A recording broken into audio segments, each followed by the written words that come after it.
அழகு ஏறுதுப்பா. ஐயா, நீ ப்ரொபோஸ் பண்ணப்போ உனக்கு வந்த வெக்கத்தை விட பயங்கர வெக்கமா வருதுன்னா பாத்துக்கங்களேன். கல்யாண வீட்டுக்கு போனா தான் பொண்ணு கேட்பாங்கிற அவசியம் இல்ல. நீ எனக்கு வந்தாலும் பொண்ணு கேட்பாங்க. ரைட். பட்டுப்புடவைகள் மீது பெரும் விருப்பம் கொண்ட பெண்கள் ஒரு பக்கம் அந்த பட்டுப்புடவையில் என்னதான் இருக்கிறது அப்படின்னு கேட்கக்கூடிய ஒரு தலைமுறை பிள்ளைகளுமாக இருக்காங்க. ஒருத்தருக்கு ஒருத்தர் அடிச்சுக்கணுமா, அவன் மட்டும் நல்லா சம்பாதிச்சு வெள்ளையும் சொல்லியுமா இருப்பானா. முதல்ல நான் இந்த பக்கத்துல இருந்தே ஆரம்பிக்கிறேன். உங்களுக்கு பட்டுப்புடவை என்ற உடனே நினைவுக்கு வருவது என்ன? மைண்ட்ல என்ன தோணும்? ஆமா, இந்த கேள்வி இப்ப கேக்குற நீ. கசகசன்னு செய்யும், ஒரு மாதிரி டிஸ்கம்ஃபர்ட்டா இருக்கும். சொல்லவே முகத்திலே தெரியுது எவ்வளவு அன்கம்ஃபர்டபுளா இருக்கு உங்களுக்கு. பார்த்தாலே தெரிகிறது. தெரிகிறதா? ஓகே, நாளை பட்டுப்புடவை கட்ட வேண்டும் சொன்னால் என்னெல்லாம் தோணும்? பல இருக்குதே, எதை சொல்றது? ஒரு மாதிரி இதெல்லாம் ஒரு தேவையா அப்படின்னு இருக்கும். ஒரு சிம்பிளா ஒரு வெட்டிங் போலாம், எதுக்கு இவ்வளவு ஒரு ஆடம்பரமா ஒரு இடத்துக்கு போகணும்?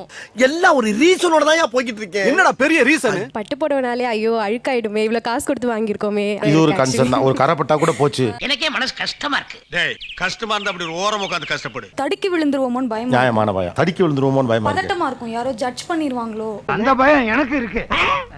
மேடையில ஏறி ஏதோ ஒரு சடங்கு பண்றோம்னா முதல்ல நம்ம சாரியை பார்க்கணும், அப்புறம் நம்ம நகையை பார்க்கணும், அதுக்கப்புறம் தான் நம்ம பொண்ணு மாப்பிள்ளையே பார்க்கணும்.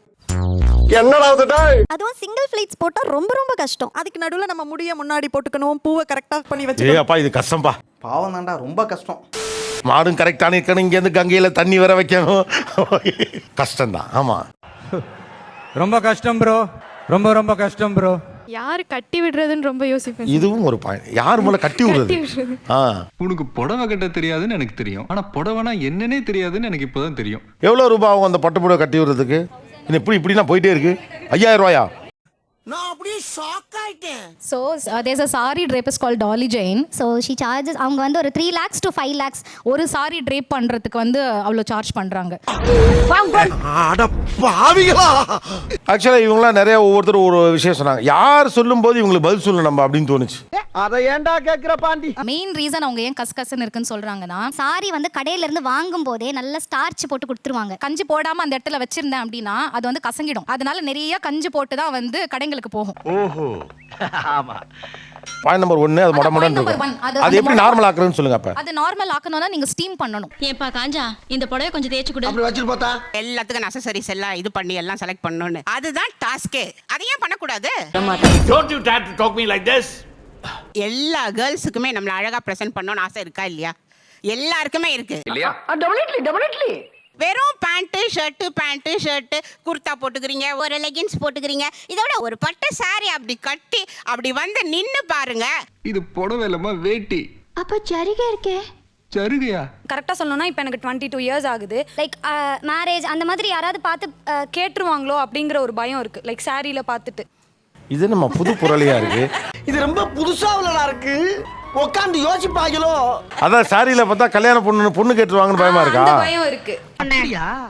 நல்ல சமத்ராணியே. நான் வந்து சுடிதார் போட்டு வந்தா என்ன யாரும் பார்க்க மாட்டாங்க, சாரி கட்டினாதான் என்ன பொண்ணு கேட்பாங்கன்னு எந்த காலத்துல இருக்கீங்க? அதுக்காக அவன் நம்மள ரொம்ப ரொம்ப கேவலமானவே நினைக்கிறாயடா. சரி, நீங்க காலேஜ் படிக்கிறப்ப உங்களுக்கு ஒர்க் பண்ற இடத்துல லவ் ப்ரொபோசல்லாம் வந்திருக்கா இல்லையா? என்னம்மா ஏட்ட சொல்லு முதலியா இழிக்கிற? லவ் ப்ரொபோசல்ங்கிறதுக்கு வெக்கம் வருது. யாரோ ஒருத்தங்க பார்த்துட்டு இந்த பொண்ணு நல்ல பொண்ணா இருக்கே, யார் வீட்டு பொண்ணுப்பா, அந்த பொண்ணு கேட்கலாமான்னு பெரியவங்களுக்குள்ள பேசுறது ஏன் அன்கம்ஃபர்டபுளா இருக்கு? அதெல்லாம் ரகசியம் சொல்றதுக்கு இல்ல. என் கம்மல் ஒழுங்கா மேட்ச் ஆகணும், என் செயின் மேட்ச் ஆகணும், 1 month முன்னாடி எல்லாம் ரெடி ஆகணும்னு சொல்றாங்க. இதெல்லாம் ரொம்ப அபத்தமா இருக்குது. வர நீ ரொம்ப ஓவரா போற வச்சுக்கிறாரு. சரிப்பா, அவங்க என்ன மெயினா சொல்றாங்கன்னா ஒரு ஃபங்க்ஷன்ல போய் கம்ஃபர்டபுளா இருக்க முடியாது, ஒரு நலுங்கு வைக்க முடியாது, அதுல கான்சன்ட்ரேட் பண்ண முடியாங்கறாங்கல்ல. எப்படி பண்ணுவீங்க நீங்க எல்லாம்? செஞ்சு காமிக்கட்டுமா சார்? செஞ்சு காமிங்க வாங்க. ஆஹா, இப்போ ஒரு அளப்பறை கொடுத்தா தானே தப்பிக்க முடியும். நீங்க தான் மன பொண்ணு, உங்களுக்கு தானே பொண்ணு பார்த்தா அப்ப அதெல்லாம் அந்த பயந்துட்டு இருக்கீங்க. வாங்க. மாட்டி வரதுக்கு எவ்வளவு வக்கனையா கூப்பிடுறான் பாரு.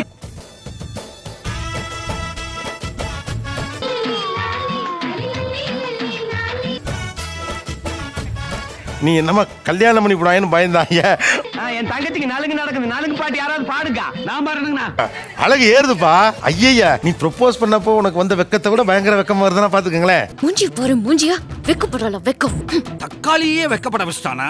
நம்மள வந்து ஒருத்தர் பாக்குறாங்க அப்படின்னு பாத்துக்கணும். என்ன மறுபடியும் அங்க பாக்கணும். சூப்பர். பண்ணோம்னா இப்படியே வச்சுட்டு போஸ் கூட நம்ம பண்ணிக்கலாம். ஒன்றும் கஷ்டம் இல்லையே. ஃபங்க்ஷனுக்கு போனா நம்ம உடையிலேயே கவனமா இருக்கணும், இயல்பா இருக்க முடியாது அப்படின்னு இந்த கல்யாண பொண்ணு சொன்னாப்ல இல்லையா? அதெல்லாம் சொல்லக்கூடாது, அதெல்லாம் சொல்லக்கூடாது. ஏன் சொல்றடி? அதெல்லாம் நீ சொல்லக்கூடாது. வா வா வா வா. கல்யாண வீட்டுக்கு போனா தான் பொண்ணு கேட்பாங்கிற அவசியம் இல்ல. நீ எனக்கு வந்தாலும் பொண்ணு கேட்பாங்க. ரைட். ரொம்ப அழகா இருக்காங்களா? இப்போ இவங்க பண்றாங்க 3 ஏஜ் குரூப்ல வந்தாங்க. 3 பேருமே இதை கம்ஃபர்டபுளா பண்ண முடியுங்கிறாங்க. ஏன் நீங்க சிரமம்னு நினைக்கிறீங்க? அவங்க எல்லாம் உடுத்தி கம்ஃபர்டபுள் ஆயிட்டாங்க. அப்ப உடுத்தினா தானே வரும். முதல்ல கஷ்டமா தான் இருக்கும், அப்புறம் பழகிடும். அவங்க சைடுல எனக்கு இடுப்பு தெரியும், எனக்கு அன்கம்ஃபர்டபுளா இருக்கும், பாடி பார்ட்ஸ் தெரியும்னு ஃபீல் பண்றாங்க. சிங்கிள் ப்ளீட்ஸ்ல உங்களுக்கு அந்த ஆப்ஷனே இருக்காது. நீங்க இல்லாத பசங்க பாட்டுக்கு வரீங்க, உங்களுக்கு வேணும்னா சைடுல இப்படி வைக்கிறீங்க, போஸ்ட் பண்ணுமா இப்படி திரும்பி நீங்க போஸ்ட் பண்ணிக்கோங்க.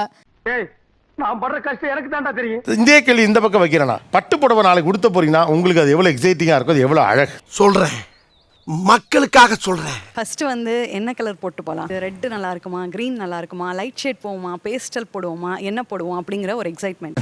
இப்படியே ட்ரெயின் மாதிரி சிக்கு புக்கு போயிட்டே இருக்கும். எப்படி மச்சி? சிக்கு புக்கு. பட்டு புடவைக்கு இருக்க பிரைட் கலருக்கும் அந்த பார்டருக்கும் நீங்க ஆக்சசரிஸே போடாம தோடு மட்டும் போடுங்க. நீங்க செயினே போட வேணாம், தோடு மட்டும் போடுங்க.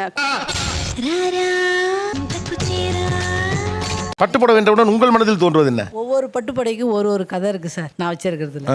சரி சொல்லு என்ன கதைன்னு கேட்போம். இப்போ இந்த பட்டு சாரி வந்து 25th வெட்டிங் டேக்கு எனக்கு எடுத்து கொடுத்தாரு சார். 25,000 ரூபாய் சார் இந்த பட்டு ஓ, சாரி. பழைய பிளாஸ்பேக் எல்லாம் இப்ப வேண்டாம்யா.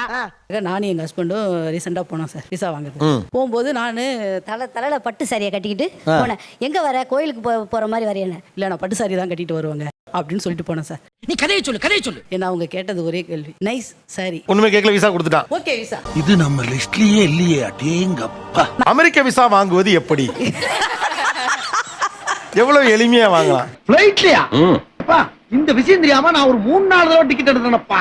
சார் இதுல நான் ரொம்ப அழகா இருப்பேன்னு எனக்கு தோணும். இதுல என்ன அழகா இருக்க மாதிரி தோணுது. ஆமா, எனக்கு நான் போனேன்னா எனக்கு நான் தான் ராணி, நான் தான் ஒரு ஹீரோயின். எனக்கு பின்னாடி என் காதுக்குள்ள பேக்ரவுண்ட் பாட்டெல்லாம் ஓடும், ஓடுற பாட்டெல்லாம் எனக்காக தோணும். அதாவது வாய்க்கு வந்தபடி எல்லாம் பேசப்படாது, எதா இருந்தாலும் நியாயமா பேசணுமா இல்லையா? யாரிடம் எவ்வளவு பட்டு புடவைகள் இருக்கின்றன, அதோடைய அதிகபட்ச விலை என்ன? இங்கேருந்து ஆரம்பிக்கலாம். ஏன் இதை உனக்கு சொல்லி ஆகணுமா?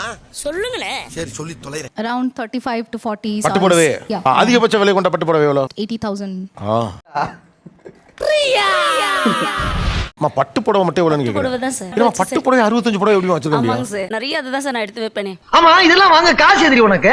ஆட்டோ கட்டுறதுக்கு டியூ பணம் வச்சிருந்தீல, அதை எடுத்து வாங்கிட்டேன். சார் என்கிட்ட ஒரு 130 பட்டு புடவை மட்டுமே இருக்கு சார். 130 பட்டு புடவையா? ஆமா. ஓகே, பட்டு புடவையில என்னென்ன விதவிதமான பட்டு புடவைகள் இருக்கு? Good question. ஆந்திராவில் பார்த்தோன்னா போச்சம்பள்ளி மாடல் இருக்குது, அதில் ஜாமெட்ரிக்கல் டிசைன்ஸ் வரும். வெங்கடகிரி சாரீஸ் இருக்குது, பாட்டூர் சாரீஸ் இருக்குது, பனாரஸ் பட்டு இருக்குது சார். போதும் லிஸ்ட் பெருசா போய்கிட்டு இருக்கு. நான் வந்து பைட்டனி சாரி கட்டின்னு இருக்கேன். பைட்டனி இப்போ இங்க வந்து நம்ம தமிழ்நாட்டுல காஞ்சிபுரம்ங்கிறது தான் எல்லாருக்கும் தெரியும். அதே மாதிரி மகாராஷ்டிரால வந்து பைட்டனி வந்து அவங்களோட காஞ்சிபுரம் மாதிரி. நீ அப்படி வரியா?